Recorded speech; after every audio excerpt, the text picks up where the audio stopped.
ಆತ್ಮೀಯರೇ, ಈಗ ನಾವು ಮುಂದಿನ ದೇವಸ್ಥಾನ ಆದಂತಹ ಹಾವೇರಿ ಜಿಲ್ಲೆಯ ಹಾನಗಲ್ ತಾಲೂಕಿನ ಉಪ್ಪಣಸಿಗೆ ಬಂದಿದ್ದೇವೆ. ಇಲ್ಲೂ ಕೂಡ ಧರ್ಮಸ್ಥಳ ಟ್ರಸ್ಟ್ನ ವತಿಯಿಂದ ಕಲ್ಮೇಶ್ವರ ದೇವಸ್ಥಾನವನ್ನು ಜೀರ್ಣೋದ್ಧಾರ ಮಾಡಿರ್ತಕ್ಕಂಥದ್ದು. ಇದು ಕೂಡ ಅದ್ಭುತವಾಗಿರ್ತಕ್ಕಂತಹ ಏನು ಒಂದು ಹಾನಗಲ್ ಲೆವೆಲಲ್ಲಿರ್ತಕ್ಕಂತಹ ಒಂದು ಪ್ರತಿಯೊಂದು ದೇವಸ್ಥಾನವೂ ಕೂಡ ಒಂದು ಪ್ರಾಚೀನ ಪುರಾತತ್ವದಲ್ಲಿರ್ತಕ್ಕಂಥದ್ದು. ಮತ್ತು ಪ್ರತಿ ದೇವಸ್ಥಾನಗಳ ಪಕ್ಕದಲ್ಲಿ ಒಂದು ಕೆರೆ ಇರ್ತಕ್ಕಂಥದ್ದು.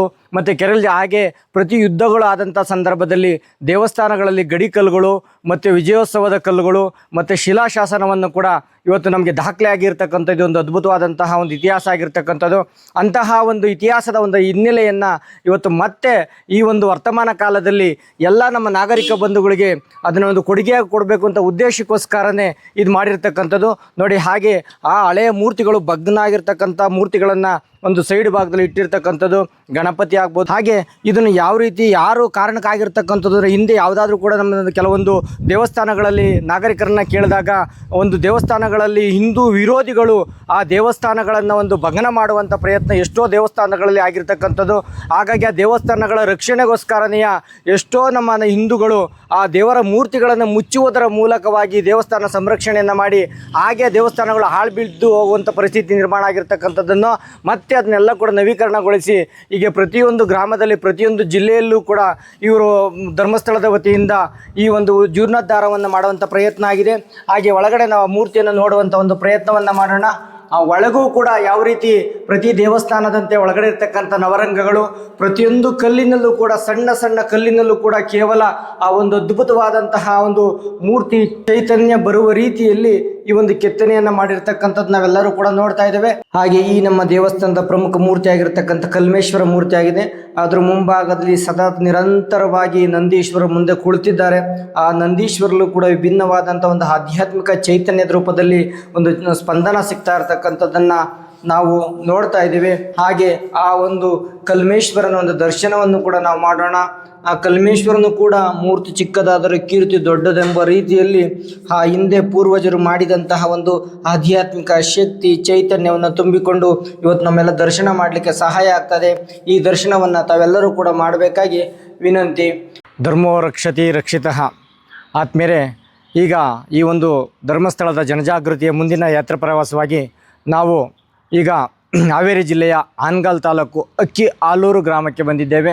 ಈ ಒಂದು ದೇವಸ್ಥಾನ ಕೂಡ ಹೇಗೆ ಯಥಾಸ್ಥಿತಿ ಒಂದು ಈ ಒಂದು ಹಾವೇರಿ ಜಿಲ್ಲೆಯಲ್ಲಿರ್ತಕ್ಕಂಥ ಪ್ರತಿಯೊಂದು ದೇವಸ್ಥಾನ ಕೂಡ ಒಂದು ರೀತಿಯಲ್ಲಿ ಯೂನಿಫಾರ್ಮ್ ರೀತಿಯಲ್ಲಿ ಎಲ್ಲ ದೇವಸ್ಥಾನಗಳು ಕೂಡ ಒಂದು ರೀತಿ ಒಂದು ಚೋಳರ ಕಾಲದ ಅಥವಾ ಕದಂಬರ ಕಾಲದ ಒಂದು ವಾಸ್ತುಶಿಲ್ಪದ ಕಲೆಗಳಾಗಿರ್ತಕ್ಕಂಥದ್ದು.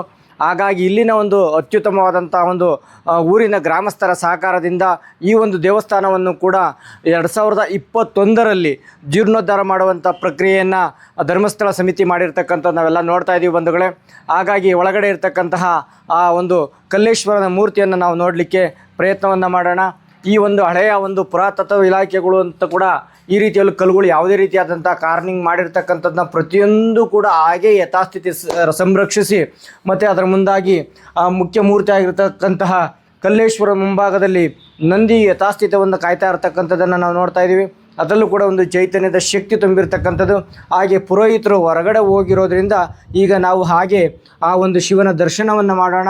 ಈ ಒಂದು ಧರ್ಮ ಜಾಗೃತಿಯ ಸಮಿತಿಯ ಪರವಾಗಿ ಇಡೀ ಕರ್ನಾಟಕದ ಜನತೆಗೆ ಪ್ರತಿ ಕ್ಷೇತ್ರದ ಆ ಒಂದು ಕಲ್ಲೇಶ್ವರನ ಶಿವನ ದರ್ಶನ ಸಿಗುವಂಥ ಭಾಗ್ಯ ಸಿಗ್ತಾ ಇದೆ. ಬಂಧುಗಳೇ, ಈ ಒಂದು ಹಳೆಯ ದೇವಸ್ಥಾನದ ಫೋಟೋವನ್ನು ನೋಡಿದ್ರೆ ಇದರ ಹಿಂದೆ ಇರತಕ್ಕಂತಹ ಒಂದು ಉದ್ದೇಶ ಏನಂದರೆ, ಪೂರ್ವ ಕಾಲದಲ್ಲಿ ಈ ದೇವಸ್ಥಾನವನ್ನು ಒಂದು ವಿಡಂಬನೆ ಮಾಡುವುದಕ್ಕೋಸ್ಕರನೇ ತುಂಬ ಮತಾಂಧರು ಪ್ರಯೋಗ ಮಾಡಿರ್ತಕ್ಕಂಥದ್ದು ಅಂತ ನಾವೆಲ್ಲ ಗ್ರಾಮದಲ್ಲಿ ಕೇಳ್ಕೊಂಡ್ರು. ಅದೇ ಥರ ಉದ್ದೇಶವನ್ನು ಕೇಳ್ತಾ ಇದ್ದಾರೆ. ಹಾಗೆ ಈ ಒಂದು ದೇವಸ್ಥಾನದ ಹಳೆಯ ಫೋಟೋವನ್ನು ನೋಡಿದ್ರೂ ಕೂಡ ಆ ಒಳಗಿರ್ತಕ್ಕಂಥ ಶಿವಲಿಂಗವನ್ನು ರಕ್ಷಣೆ ಮಾಡಲಿಕ್ಕೋಸ್ಕರ ಗ್ರಾಮಸ್ಥರು ಸಂಪೂರ್ಣವಾದಂಥ ಮಣ್ಣನ್ನು ಹಾಕಿ ಮುಚ್ಚಿ ಎಷ್ಟೋ ವರ್ಷಗಳ ಕಾಲ ಬಿಟ್ಟಿರ್ತಕ್ಕಂಥದ್ದು ನಮ್ಮ ಗಮನಕ್ಕೆ ಬರ್ತದೆ. ನಂತರ ಅದನ್ನು ಈ ರೀತಿಯಲ್ಲಿ ಒಂದು ಧರ್ಮಸ್ಥಳದ ಟ್ರಸ್ಟ್ನ ವತಿಯಿಂದ ಆ ಒಂದು ಉತ್ಖನನವನ್ನು ಮಾಡುವುದರ ಮುಖಾಂತರವಾಗಿ ಆ ಒಂದು ಮೂರ್ತಿಯನ್ನು ಜೀರ್ಣೋದ್ಧಾರ ಮಾಡಿರ್ತಕ್ಕಂಥದ್ದು ನಮ್ಮೆಲ್ಲರಿಗೂ ಕೂಡ ಇಲ್ಲಿ ಗಮನಕ್ಕೆ ಬರ್ತಾ ಇದೆ. ಹಾಗಾಗಿ ಈ ಒಂದು ಧರ್ಮಸ್ಥಳದ ವಿಶೇಷ ಅಂತಂದರೆ, ಯಾವುದೇ ದೇವಸ್ಥಾನದ ಜೀರ್ಣೋದ್ಧಾರ ಮಾಡಿದ್ರೂ ಕೂಡ ತಾತ್ಕಾಲಿಕ ಅನ್ನೋ ರೀತಿಯಲ್ಲಿ ಯಾವುದನ್ನು ಮಾಡಿಲ್ಲ. ಹಳೆಯ ಹೇಗೆ ಒಂದು ವಾಸ್ತುಶಿಲ್ಪ ಇತ್ತೋ ಅದನ್ನು ಉಳಿಸುವುದರ ಮುಖಾಂತರ ಮುಂದಿನ ಪೀಳಿಗೆವರೆಗೂ ಕೂಡ ಅದು ಶಾಶ್ವತವಾಗಿ ಉಳ್ಕೊಳ್ಬೇಕು ಅಂತ ಅದೇ ಒಂದು ಕಲ್ಲಿನ ಕೆಲಸವನ್ನೇ ಮಾಡಿರ್ತಕ್ಕಂಥದ್ದು. ಹಾಗೆ ವಿಶಾಲವಾಗಿ ಇದು ಒಂದು ಸುಮಾರು ಒಂದು 2-3 ಎಕರೆಯಲ್ಲಿ ಕೂಡ ಈ ದೇವಸ್ಥಾನ ಇರತಕ್ಕಂಥದ್ದು. ಇದರಲ್ಲಿ ಒಂದು ಕಾರಂಜಿಯನ್ನು ಕೂಡ, ಒಂದು ಶಿವನ ಉಪಸ್ಥಿತಿ ಇರತಕ್ಕಂತಹ ಒಂದು ಕಲ್ಯಾಣಿಯನ್ನು ಕೂಡ ನಿರ್ಮಾಣ ಮಾಡಿದ್ದಾರೆ. ಹಾಗಾಗಿ ಒಂದು ಉತ್ತಮವಾದಂತಹ ವಾತಾವರಣ ಇರೋದು ಒಳ್ಳೆಯದಿದೆ ಇದು.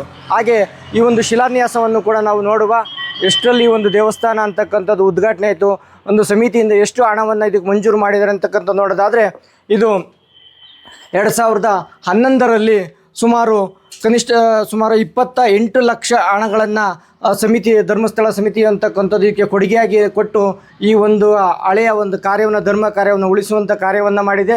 ಹಾಗಾಗಿ ಒಂದು ಧರ್ಮಸ್ಥಳಕ್ಕೆ ಇದು ಅಭಿನಂದನೆ ಸಲ್ಲಿಸ್ತಾ, ಮತ್ತು ಇಲ್ಲಿನ ನಾಗರಿಕರು ಕೂಡ ನಾವು ಅಭಿನಂದನೆ ಸಲ್ಲಿಸ್ತೇವೆ. ಜೈ ಶ್ರೀರಾಮ್.